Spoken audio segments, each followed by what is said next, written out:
Late September 1944, an attempt to seize the vital bridges in Holland by a combined Allied airborne army known as Operation Market Garden hasn't gone to plan. It's 4 days in, and the men of the 1st Airborne Division are valiantly fighting in what looks to be a losing battle, but they still believe they can hold out for the armoured thrust of British 2nd Army to reach them. But the clock is ticking. German troops in armour are starting to push them to breaking point. On the 20th of September, the remainder of the British Airborne units, not including the men still defending the now almost entirely surrounded Arnhem Bridge under Major John Frost, relocated to the town of Oosterbeek, where a last-ditch defensive perimeter was established.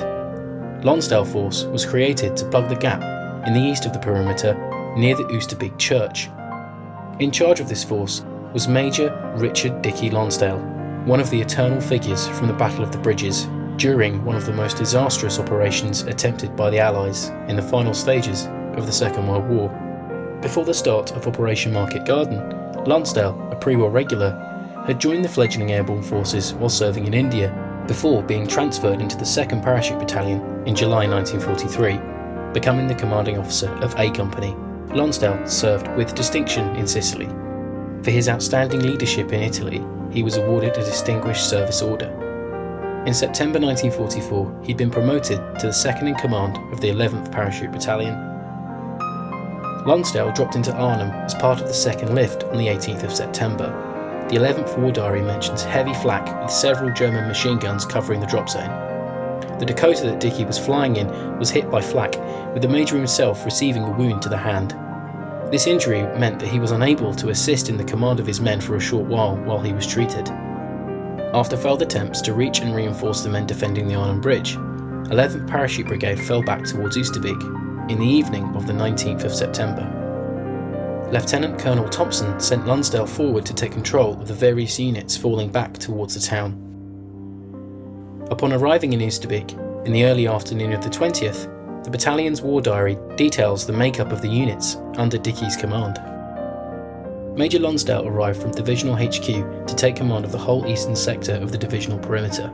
Lonsdale Force came into existence: 1st Parachute Brigade, 2nd South Staffs, 11th Parachute Battalion, and a party of glider pilots, plus 4 6-pounder anti-tank guns.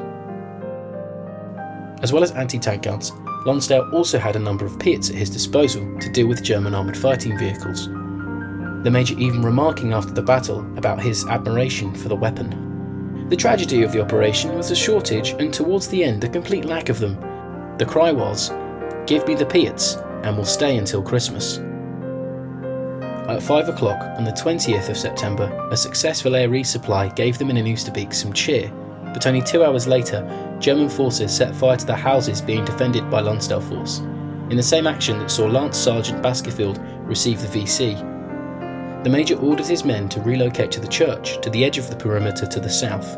It was here that they would stay until the withdrawal. The withdrawal was covered by a Vickers gun and one of the anti-tank guns. Oosterbeek Church was to become the building that would become most associated with Lonsdale Force after the war. Major Lonsdale amassed his men inside, allowing them to rest in the pews of the church. With its new Denison-smocked congregation, men made tea, smoked, and took stock of the day's fighting. At this point in the operation, Lonsdale looked like he belonged in a hospital over a war zone. His head bandaged and bloodied, a sling from his injured arm, and other bandages around his leg. Looking over his flock in the church, Dicky delivered a now famous speech to rouse his men for the fight ahead. The speech was recreated in the same church by Lonsdale himself in the 1946 film Theirs is the Glory, his words, "Shoot to kill," echoing around the church. In the days that followed, the defensive perimeter around Oosterbeek was attacked ferociously by German forces, whose reinforcements had started to pour in. Fresh troops and tanks were now threatening to rout the defenders. But Lonsdale Force, along with other units in Oosterbeek, refused to back down. Lonsdale's men fought doggedly and held firm, knocking out at least one German flame-throwing tank on the 23rd of September. On Sunday the 24th, men of the South Staffs fought a fierce battle against infantry supported by tanks. However, despite their efforts, 2 tanks broke through their lines, but were stopped when a 75mm pack howitzer from 1st Air Landing's Light Regiment was brought up to destroy them. One tank was knocked out, with the other beating a hasty retreat. On Monday the 25th, a whole week after Lonsdale dropped into Arnhem, his men were still up for the fight. During the night of the 24th, a radio message was intercepted that a large German attack was going to hit Lonsdale Force to attempt to split the defenders in two. This attack was led by SS troops and tanks. The 11th Battalion War Diary details this further. In the afternoon, a tank and infantry attack was launched from the east. We had no Piats or anti-tank guns, but engaged the infantry with Bren and rifles and handled them severely. Attacks were launched all around the perimeter, but the line did not break. The 11th Battalion were informed of a withdrawal at 6 o'clock that evening. The men of Lonsdale Force were picked up by boat from Royal Canadian Engineers and engineers from the 43rd Wessex. Major Lonsdale stayed behind on the Oosterbeek side of the river until all his men had made it across. He then, still wounded, with no boats to take him, swam the river to safety. For his inspired leadership during the battle, he was awarded a bar to his DSO. His citation reads, "Major Lonsdale so organised and inspired those under him that in spite of repeated attacks by enemy infantry, tanks and self-propelled guns, the positions taken up were subsequently held until the remains of the division withdrew over the River Lech.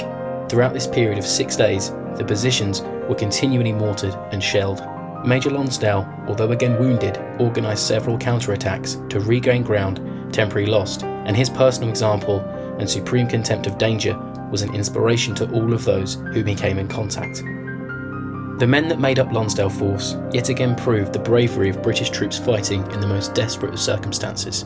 Nothing shows this more than 3 members of the makeshift unit being awarded the Victoria Cross for their actions in the cauldron.